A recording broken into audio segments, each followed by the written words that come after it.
Hello friends स्वागत जनावि मो मोर YouTube channel take Kedar को। तो फ्रेंड्स आशा करछि आप माने समस्त भलो थिबे एवं सुस्थ थिबे। तो आजिर वीडियो रे हम डिस्कशन करबा आदर्श ग्राम विषय रे ओडिया रे रचना। जदि आपनको स्कूल रे जदि आदर्श ग्राम विषय रचना लेखा पई कोइ थांती ताले आप माने ए रचना को लिखि दियंतु जा द्वारा कि आप माने फुल मार्क स्कोर करि परिबे।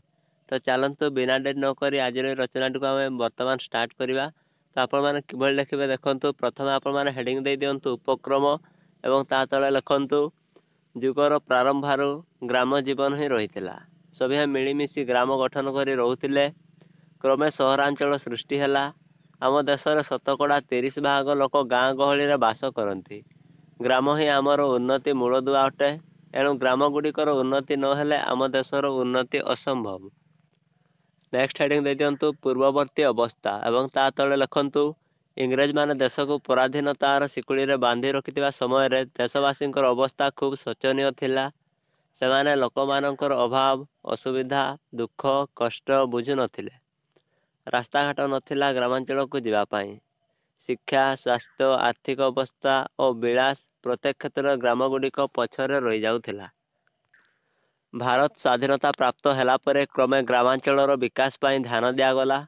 ग्राम मानक आदर्श करी गढ़ी तोलिबा पाई उभय सरकारी तथा बेसरकारी स्तर रे भलो करी उद्यम करागला। स्वच्छ भारत अभियान आरंभ हेबा परे ग्रामर स्वच्छता व्यवस्था हैला तथा शौच अवस्थार उन्नति मध्य परिलक्षित हैला। नेक्स्ट हेडिंग दे दियंतु दायित्व और कर्तव्य। आदर्श ग्रामर संज्ञा एहा नुहे धाड़ी धाड़ी कोठा घर किंबा विलास व्यसनर जीवन यापन करिबा। ଯେଉଁଠାରେ ଲୋକମାନଙ୍କର ଶିକ୍ଷା ସ୍ୱାସ୍ଥ୍ୟ ଆର୍ଥିକ ଅବସ୍ଥା ଓ ପରିଚାଳନା ଆଦିର ବିକାଶର ଛାପ ମିଳେ ସେହି ଗ୍ରାମମାନଙ୍କୁ ହିଁ ଆଦର୍ଶ ଗ୍ରାମ କୁହାଯାଏ। ଆଦର୍ଶ ଗ୍ରାମ ମୁଖ୍ୟତଃ ସ୍ୱଚ୍ଛ ତଥା ପରିମଳ ଥାଏ। ପ୍ରତ୍ୟେକ ଘର ଅନ୍ୟ ଘରଠାରୁ ଅଲଗା ରହିଥାଏ। ମଶା ମାଛି ଆଦି କୀଟମାନଙ୍କର ପ୍ରାଦୁର୍ଭାବ ସେହି ଗ୍ରାମରେ ନଥାଏ। ଗ୍ରାମର ପରିବେଶ ପରିଷ୍କାର ତଥା ଜଳବାୟୁ ମଧ୍ୟ ସ୍ୱାସ୍ଥ୍ୟକର ରହିଥାଏ। ଗ୍ରାମର ଅଳିଆ ଆବର୍ଜନା ଉଠାଇବା ପାଇଁ ବ୍ୟବସ୍ଥା ମଧ୍ୟ କରାଯାଇଥାଏ। ଏହି ଗ୍ରାମରେ ଲୋକେ ପରସ୍ପର ସହିତ ସହଯୋଗ ରହନ୍ତି ଏବଂ ପରସ୍ପରକୁ ସାହାଯ୍ୟ ମଧ୍ୟ କରିଥାନ୍ତି। ସମୂହ ଭାବରେ ଗ୍ରାମର ବିଦ୍ୟାଳୟ ପାଠାଗାର ଭାଗବତ ଘରର ଉନ୍ନତି ସାଧନ କରିଥାନ୍ତି। ପ୍ରତ୍ୟେକଙ୍କର ମଙ୍ଗଳ କାମନା କରନ୍ତି। ଗ୍ରାମବାସୀମାନେ ନିଜ ନିଜର ଜୀବିକାକୁ ଖୁବ୍ ଭଲ ପାଇଥାନ୍ତି। ଦିନକୁ ଦିନ ତାହା କିପରି ଉନ୍ନତି କରିବ ଏଥିପାଇଁ ସେମାନେ ପ୍ରଚେଷ୍ଟା ମଧ୍ୟ କରନ୍ତି। ଗ୍ରାମବାସୀଙ୍କର ଏକତା ଓ ସଂଗଠନ ପ୍ରତ୍ୟେକଙ୍କୁ ଉତ୍ସାହିତ କରିଥାଏ। ବାହାର ଦୁନିଆ ସହିତ ସୁସମ୍ପର୍କ ସ୍ଥାପନ କରି ଗ୍ରାମର ଲୋକେ ନିଜର ଜୀବନ ଅତିବାହିତ କରିଥାନ୍ତି।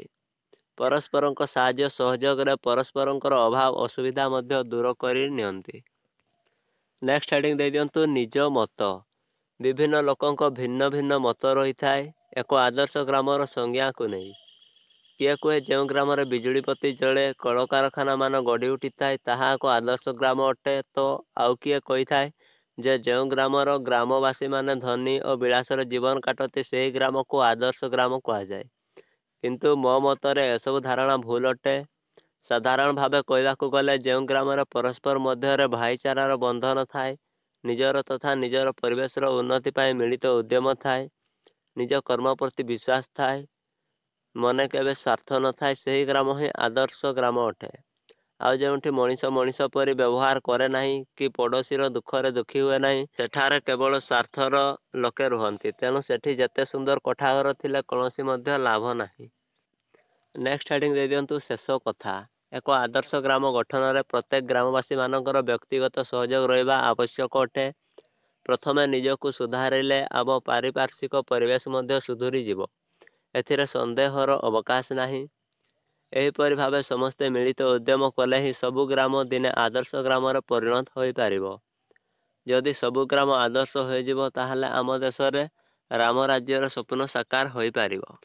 ତ ଫ୍ରେଣ୍ଡସ୍, ଏହା ଥିଲା ଆଦର୍ଶ ଗ୍ରାମ ବିଷୟରେ ଓଡ଼ିଆର ରଚନା। ତ ଆଶା କରୁଛି ଆପଣମାନଙ୍କୁ ଏହି ଭିଡ଼ିଓଟି ନିଶ୍ଚିତ ଭାବରେ ଭଲ ଲାଗିଥିବ। ଯଦି ଭିଡ଼ିଓଟି ଭଲ ଲାଗିଥାଏ ତାହେଲେ ଭିଡ଼ିଓକୁ ଗୋଟେ ଲାଇକ୍ କରିଦେବେ ଏବଂ ଚ୍ୟାନେଲକୁ ଯଦି ନୂଆକି ଆସିଥାନ୍ତି ତାହେଲେ ଚ୍ୟାନେଲଟିକୁ ନିଶ୍ଚିତ ଭାବରେ ସବସ୍କ୍ରାଇବ୍ କରିଦେବେ ଏବଂ ଆପଣଙ୍କର ସାଙ୍ଗସାଥିମାନଙ୍କ ସହ ଏହି ଭିଡ଼ିଓଟିକୁ ନିଶ୍ଚିତ ଭାବରେ ସେୟାର କରିଦେବେ। ଏବଂ ଯଦି ଆପଣଙ୍କର ଓଡ଼ିଆରେ ଅନ୍ୟ କୌଣସି ବିଷୟ ରଚନା ଯଦି ଆପଣଙ୍କ ଦରକାର ହେଉଥାଏ ତାହେଲେ ତାହାକୁ ଆପଣମାନେ ଏହି ଭିଡ଼ିଓର କମେଣ୍ଟ ସେକ୍ସନରେ କମେଣ୍ଟ କରିଦେବେ। ନେକ୍ସଟ ଭିଡ଼ିଓରେ ମୁଁ ଆପଣମାନଙ୍କ ପାଇଁ ସେହି ରଚନାଟି ନେଇକି ଆସିଯିବି। ତ ଆଜିର ଭିଡ଼ିଓଟାକୁ ଆମେ ଏଠାରେ ରଖିବା। ଜୟ ହିନ୍ଦ, ଜୟ ଭାରତ, ବନ୍ଦେ ମାତରମ୍।